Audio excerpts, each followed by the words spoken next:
Okay, so picking up where we left off last hour in the mess, Diddy. So I said to you guys that there have been a lot of conversations, and this is not just people online. I was actually watching news reports, recaps of yesterday's arraignment with Diddy, where panels were having discussion if people think that the prosecutor's office have enough to really land this case when it comes to Diddy. Now, to be clear, Diddy was charged with 3 counts of racketeering conspiracy, sex trafficking by force, fraud or coercion, and transportation to engage in prostitution.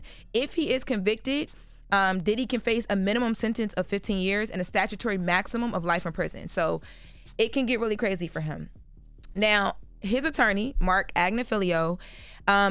did an interview last night on CNN, basically really arguing that he doesn't believe that the prosecution has enough victims, has enough evidence on his client where his client should feel like I shouldn't be fighting back right now. So I want to make it also clear too that in the press conference, the prosecutor, who is Damian Williams for the feds, says that they spoke to 50 witnesses. From those 50 witnesses in their warrants that they have for various cloud accounts, they retrieved 90 cell phones, 30 other devices, including surveillance systems, and they have now sent out a total of 300 grand jury subpoenas, which can lean into the racketeering. But I want you guys to take a listen to Diddy's attorney, Mack, on CNN last night, breaking down the victim witness count.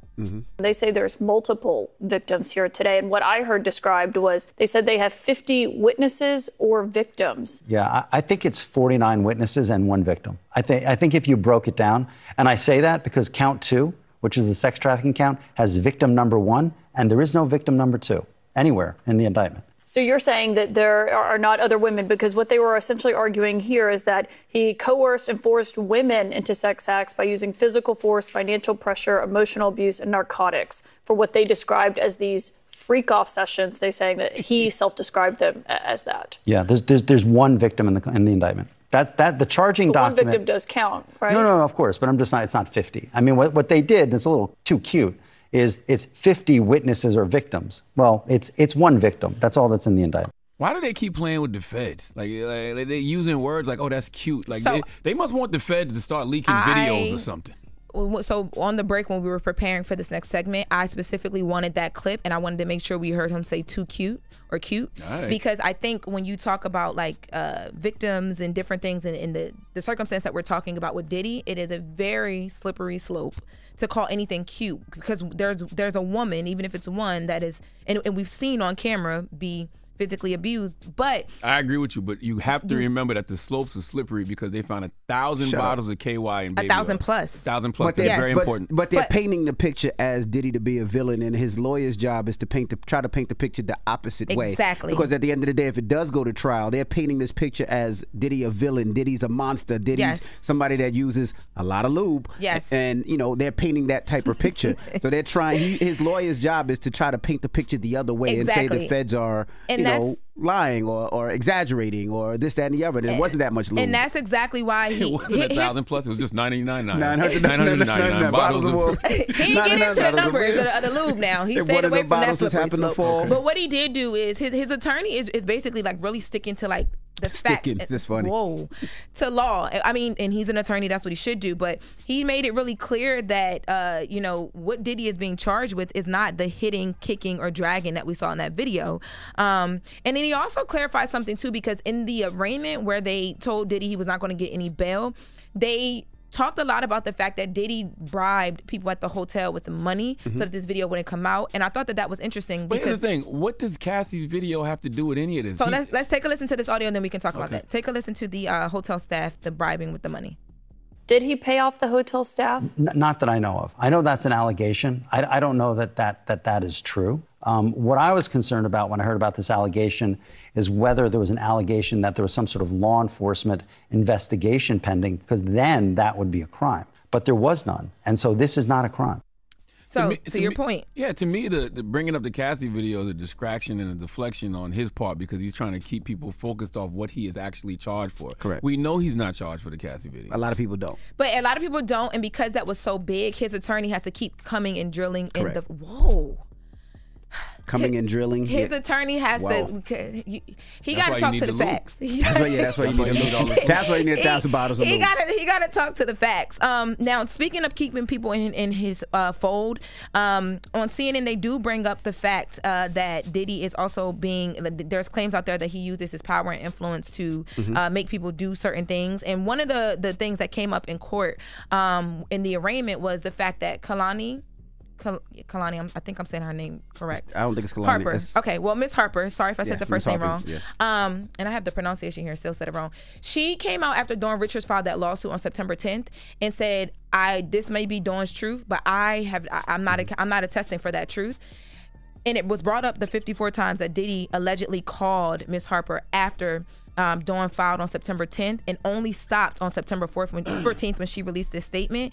And she was the other girl in Dirty Money, correct? So yes, the other girl in Dirty Money. Yes. Miss Harper is the other girl in Dirty Money. You're not getting no bail if you call a potential witness 54 times. And no bail is cool, but when it comes to the actual trial, which is about to happen, Diddy's attorney did a really good job on CNN of making it clear that he's not even for sure if Dawn is going to be listed as a victim or a witness in this actual trial.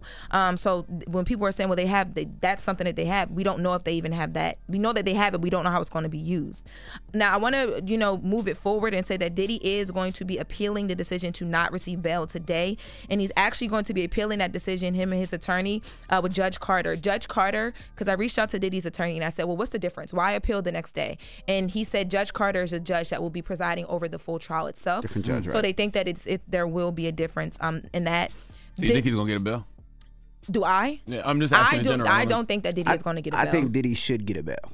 I ain't asking you what you think. I said, do you think he's going to get one? I think he is. The fact that he's putting up $50 million, the fact that he's putting up his family's passports, his mom's crib, the fact that he said he'll wear a GPS monitoring system, he'll only be in Miami, in New York, the fact that if you look at his family, his two daughters don't have the three of the kids don't have a mom. They're staying with a family's friend. Yeah. But he has to do all of that because the feds think he's a slippery suspect. Right. It will listen, all that baby oil. But so yeah, I think he should get one. When you look at people like Harvey Weinstein, that got one, and you look at some of these other people, O.J. Simpson, that got one. Yeah. Bill Cosby got one. Diddy should be able to get a bail. I don't want my name mentioned nowhere near any of those people at all, ever. Period.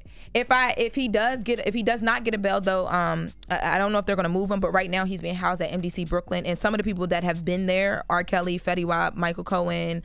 Now you don't want your name with those people either. Yeah. Nope. And I also too wanted to make it clear because people are wondering right now, because on CNN last night they mentioned Diddy's demeanor in court. They said that he was kind of like shocked, and his attorney didn't really react to that. So I asked, well, what is his demeanor right now when I spoke to Diddy's attorney? It ain't demure. It ain't very demure. He said that he's not shaking. He's ready to fight until his name is cleared, and that is what he's going to do. So that's what we'll see happen today in the appeal, and we'll be right back here updating you guys when it happens. If it doesn't happen before the show is over, you guys can catch all the updates on Brown Girl Grinding and Instagram, and Lauren LaRosa on Twitter and Instagram, and and I would and to the young brother Christian Combs, Diddy's son, this is why you don't taunt the feds. Remember when he put out that little jingle, that little record where he said the why feds? Would you call his diss record a jingle? Wait, with that little record where he said the feds should have searched the other house. Clearly they didn't. I forgot what the line was. I just remember him saying the feds should have searched they should have searched the other house. The house next door or something like that. Well, this is what they found in the houses that they did search. These are the AKs. Exactly. So in wrapping this, what is the moral of this story? It's clearly, no diss songs, no new beats. Clearly they didn't have to search the other house. Okay, that young man shouldn't be allowed near a recording booth anymore after this. Life is not a joke. I don't know why y'all be playing.